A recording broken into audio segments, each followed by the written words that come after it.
More advanced visual observation problems coming up on Machine Learning Basics.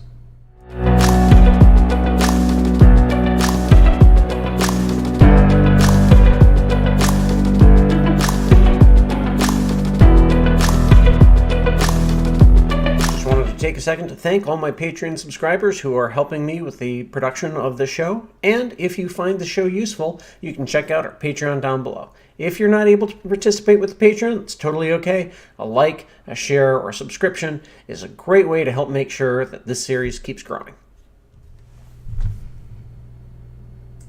I wasted 2 days on a bug that wasn't my bug. So we have found some mines that are a little problematic in Unity ML agents. This is a fairly minor bug. The only thing was it was very difficult to find, and so it led this video taking a lot longer to produce than originally anticipated. So that said, we'll get into the bug and how you get around the bug. So I'm going to go into the problem, what it is that we're trying to do. It's going to be very familiar based on some of the other things that we've done. Again, we're using visual observations in this case, and we're going to go through that, go through our solution. I have lots and lots of graphs because I ran this way too many times, but we'll be able to show kind of where we are and what we're up to. So here is the project. The objective of the game is very simple, right? We have this guy up here, and it is the player is the black bar. They want to move over so that they touch the white bar. Again, this is all doing visual observations. So we have our environment. It has a camera, and this is what the camera preview sees. It is 84 by 84 pixels. Again, going for the default size. So the environment contains a camera. It contains the floor, which is just a gray box. It contains the player, which is the black box that has a observation agent on it, and just renderer, cube, all that good stuff. And then we have the target, which is just that. It has a renderer, and that's all there is to it. The camera, in this case, we'll go over some of the camera settings that we're using as well. So training this, it took, I would say, 200,000. Well, so it really started learning, and I got some really good results right off the bat. At 100,000 iterations or so, that's where we start leveling off, getting a little asymptotic, and then 200,000 or so, it's really fairly solid, although it really does keep learning. I ran it for 500,000 iterations. And it did keep learning. Like this one could probably keep going for 1 million or 2 iterations. There have certainly been some interesting foibles, including the bug, but some other foibles as well when doing visual observations. Just putting that out there. I've gone through and I've refined my metric over and over and over again. In some cases, it may actually be more feature-rich than is absolutely necessary, because I thought it wasn't really training and learning, when in fact it probably was, and some of my earlier neural net files were probably fine, but I wasn't aware of that because the bug is during inference, not during training. So that's exciting. So let's go ahead and go through the code on this one. There's not a whole lot to it. Again, the environment doesn't have much. The camera, solid color camera. In this case, I'm using an orthographic camera, so it's not using perspective, getting a perfect top-down view of the playing field. A size of 5. That's just how big it was to fill the entire view. It has a clipping plane of 10 because that was short enough. Again, not a lot crazy going on here. I have everything I believe is unlit, so that it's just very explicit, very visible. I'm not worried about shadows or anything like that. I just wanted a nice, simple, basic, can I get this black bar to the white bar kind of problem. In this case, because I was fighting with this bug, I happen to be using a render texture. It's not important, so this camera is rendering to a render texture, and then that render texture is being given to the machine learning agent. I have tested with and without the render textures, and they don't seem to make a difference with or without the bug. So you can go ahead and just feed your camera directly to your brain. It's okay. The floor, no, mesh render, box collider. The box collider is actually just a leftover. We don't even really need that. The player, again, it's a cube. There's a mesh renderer, and then there's our gradient observation. So in this, we got our standard stuff. Again, here's our visual observation. We have the render texture.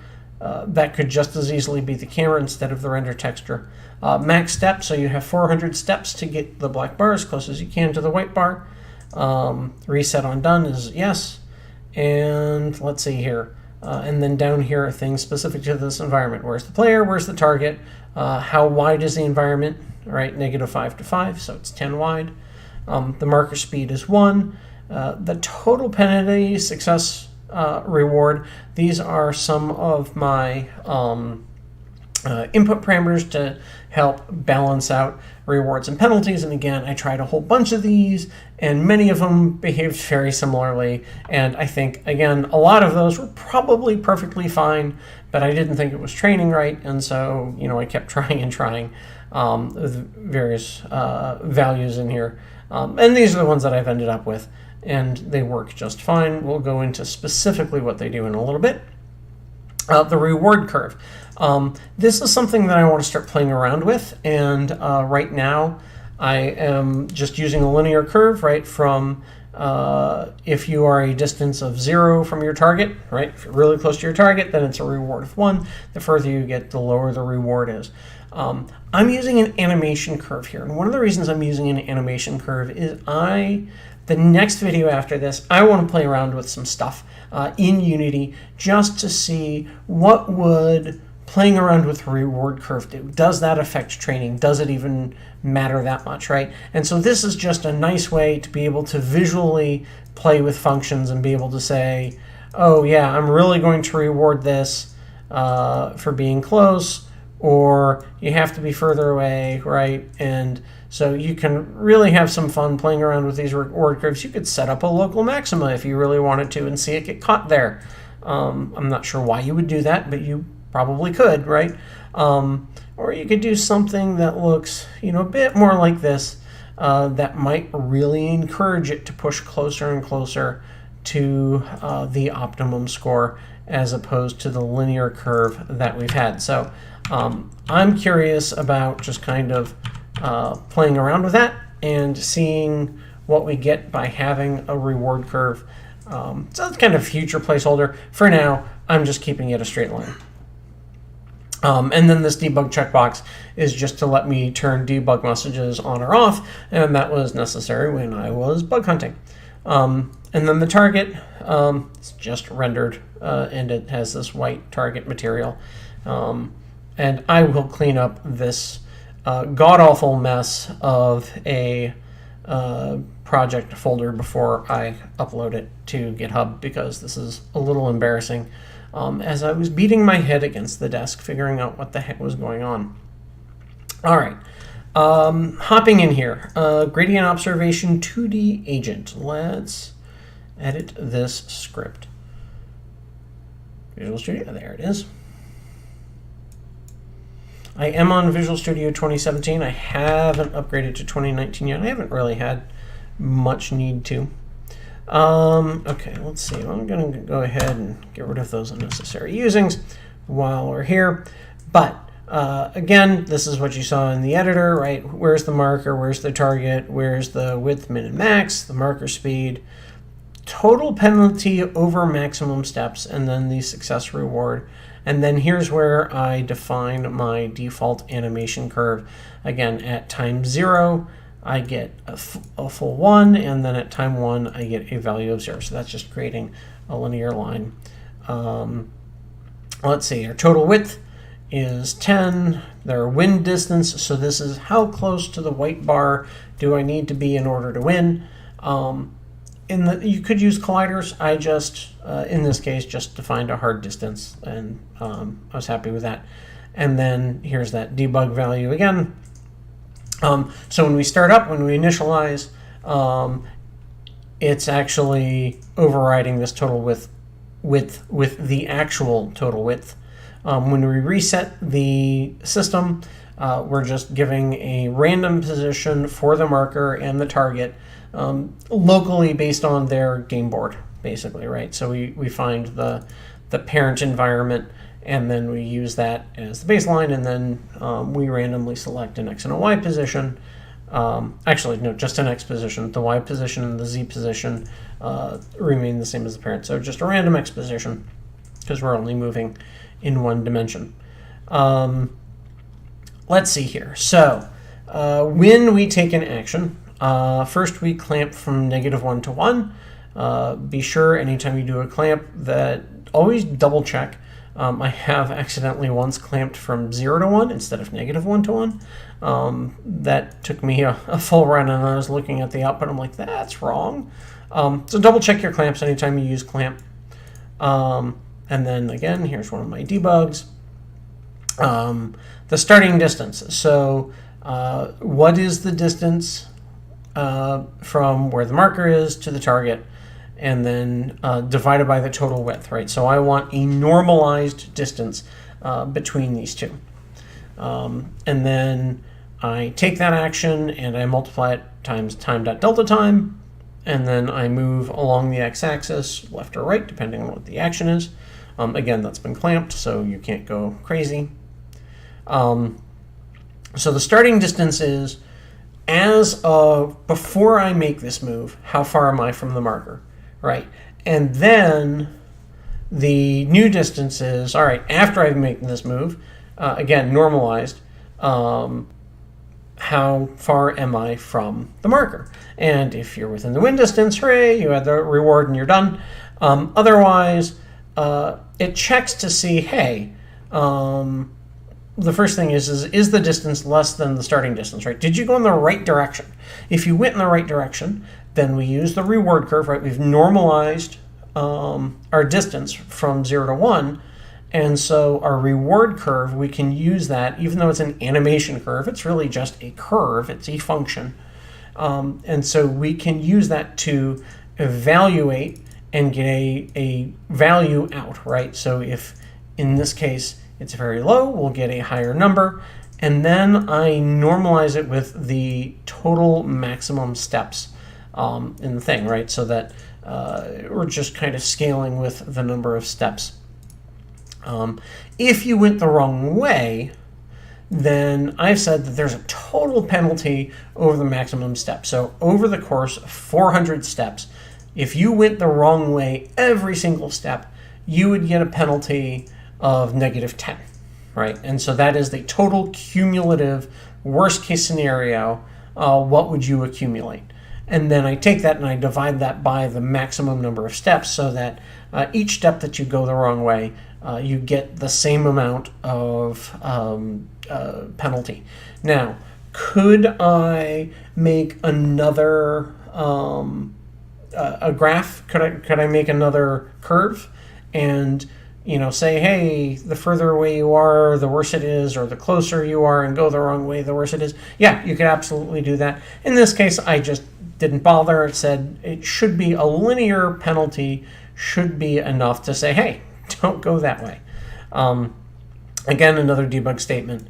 And then you add the reward, whether it's really a reward or a penalty. So again, start at a random position, look at where you are before a step, look at where you are after the step, reward it if they went the right way, penalize them if they went the wrong way, and if they got there, then you add the reward up for success, and then you say you're done.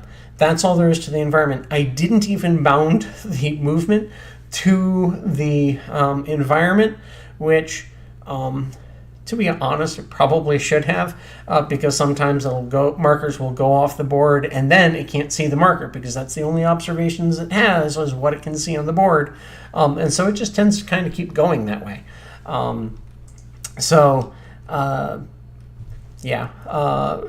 So maybe some bounds would be good, but in this case, it does fine as it is.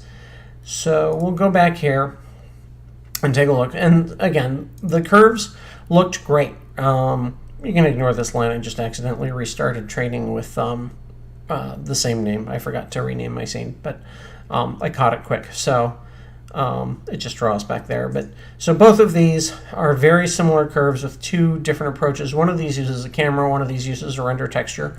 I was comparing to see does using a camera versus a render texture have any impact on the training rate, and the answer is no. These are about as on top of each other as any two graphs with some randomness are going to be. So it was definitely encouraging to see that. And then I also ran some other tests. I ran this a whole bunch of times. I think I got like 36 folders in here or something like that. Again, because I kept running and running it.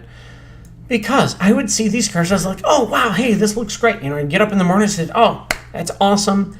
It looks like it's trained, and I'll go save out the neural net file, and I'll plug it in right before work, and I say, all right, how does this look, right? And it looks like garbage. And when I hit play, and I said, oh, this must not have been training right. And so, you know, I had all of these environments, and originally when I was doing this, I had them in a different arrangement. I had them much further apart, and so I didn't notice what was going on right away. But you'll see, all right, if I hit play here, because I think I have them all set up, and I said, oh, wow, you know, I have them all trained. Everything is doing well. I'm just going to move that out of the way and move that to the scene view. And then I hit play for real. I'm like, they're doing terrible. That one's going the wrong way. You know, that one seems to be stuck. None of them are really doing what they should be. I'm like, what the heck is going on?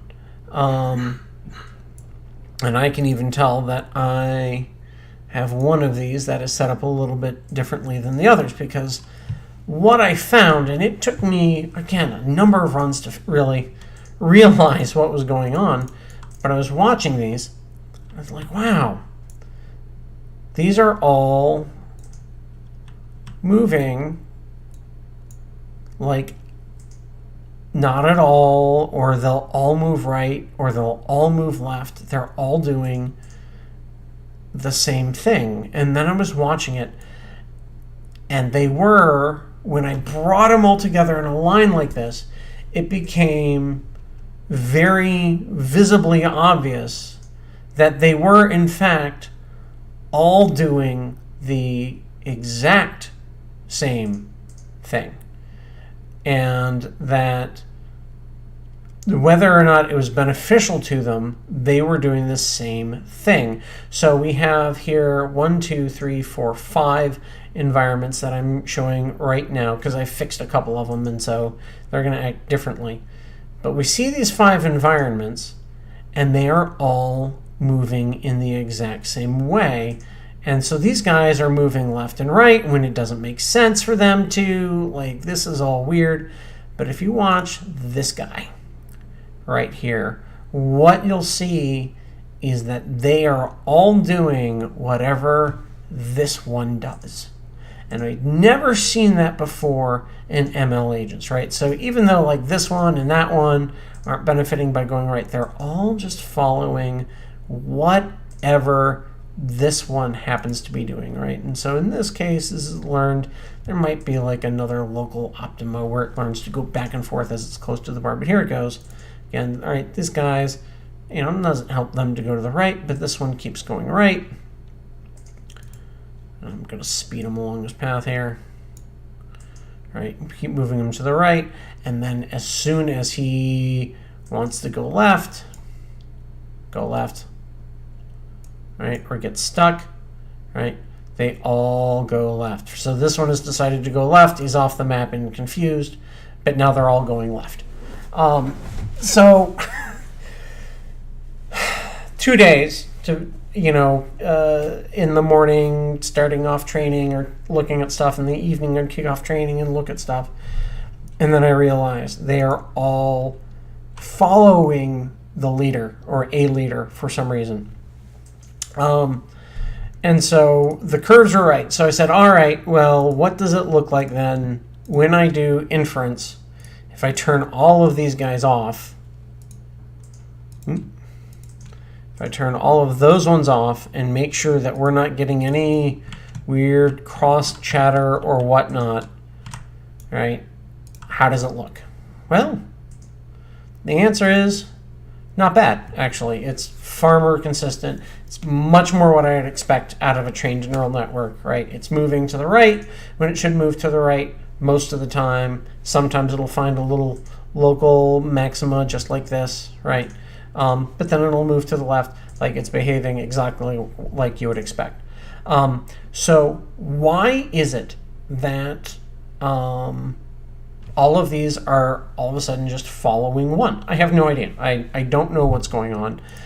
Because in training, I went back and I tested it. And I'm like, all right, if I go back and I turn these on, right, and I go to my academy and I say, all right, learning brain, gradient learning brain, and not all of these are on the same learning brain, I don't think. Hold on.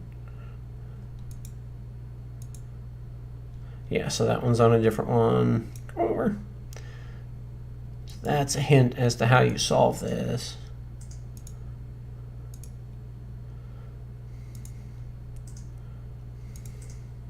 Okay, so this looks good. So now we have them all set up differently. If I go to my window and, I'm sorry, yeah, ML agents thing and hit start training, well, wait a second.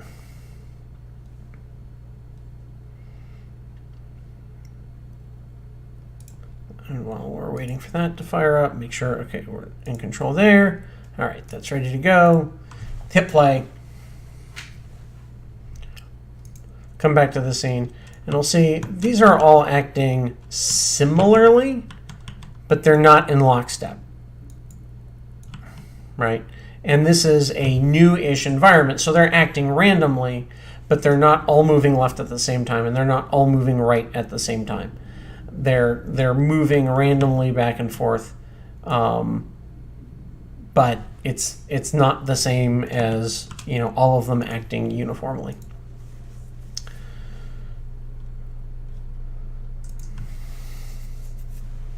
So what do we do about it, right? So this is clearly a problem, because if you want, like what I want to do with this is I want to have a swarm of agents that all share the same behavior, but I mean clearly, you know, they're in different places. I want them doing different things that are appropriate for where they are and what they should be doing. So clearly this problem is a no-go. And now that I've set everybody to the same brain, I'll turn off control, I'll hit play, and then we can see that, oh yes, now all of them are in fact doing the identical thing. And who knows who the leader is? It could be any one of these. That's the leader. So what do we do about this? Well, the good news is we have a neural net file which is just the trained weights. Now, yeah, here we go. You know, they're all doing the wrong thing. It looks like it's terrible. And when in fact it's actually fine. So what we did, or what I did to solve this problem is, and we'll reduce it, right, so that we're not doing it for a bajillion. We'll do this so that we'll only do it for a couple. Ideally, you know, hopefully they'll fix the bug, and so that if it's the input or the actions, whatever is getting shared amongst all of them, hopefully somebody will do a bug fix and just kind of solve that problem. In the meantime, what we can do is we can say, all right, I have my gradient learning brain, and then you can press Control-D and duplicate it. And so that's what I have here is gradient learning brain 2. And so by using a different brain, that seems to break whatever is shared. And so I'll just take gradient learning brain 2, bring that here, and then I'll still use the same neural net file for the gradient learning brain 2, right? Because I've learned, the neural net weights, and so now I have two brains that are just using the same arrangement of neurons, but that's really all it takes, and then they act independently. So the downside is you need as many brains as you have agents, which, gets a little old if you want to do a whole bunch, but clearly we have the one on the right, or the one on the bottom going right and the one on the top going left, so it's doing exactly what it should. So that is this problem. We're going to be getting more and more advanced. I will say some of the things that I learned while I was doing this. Originally, when I was doing some of the observations, I had it if you were going further away, you would get a smaller reward than if you went toward. That does, in theory, train. However, I found it trained much, much more slowly. So I found that moving away from the objective, giving a small penalty, was a much more effective incentive than going than giving it a smaller reward than it would have gotten if it went the other way, right? So smacking its hand a little bit definitely got that point across. The trick is not to do that too much, otherwise it will try to not take an action as much as possible. It will learn to stop moving. And then also having a final reward that is large enough that it really sees that better than being in other states and collecting reward over time. And I think we're seeing here where I may have actually messed that up a little bit, where it gets close and then it kind of hovers there. And it might be that the negative that it gets, see, it's doing it right here. The negative that it gets for going the wrong way is smaller than the reward that it gets for going closer, and so that it's netting a tiny reward, and so it thinks that that is better than reaching the bar, and so it gets caught in a local optimal. So I think playing with some of those reward values and whatnot, and kind of mapping that out and visualizing and thinking about it more, you can get rid of it or get by that local maxima. And this might be even one, because it doesn't do it all the time, where it might just be additional training will help it get over that hump a little bit more. Because, again, I do think there was room for more improvement. 500,000 was pretty good, but I think it could have gotten better with some more training. So there it is. Visual observations. Again, here's the camera view. This is what it sees as it's playing the game. So it has that perfect top-down view. So next steps, I want to be playing around with some of these reward functions and do some comparisons about how well training does or doesn't go with various kinds of reward functions. Can we see tangible results, or does it only really matter to get in the right neighborhood? And then the other thing is, after this, I want to start getting into doing this in 2 dimensions so that I can start doing building some kind of like VR agents, again, kind of maybe will-o'-the-wispy kind of things that are going away from the direction that the player is looking. So getting visual cues on where it should try to go. So that's the direction I am headed with this.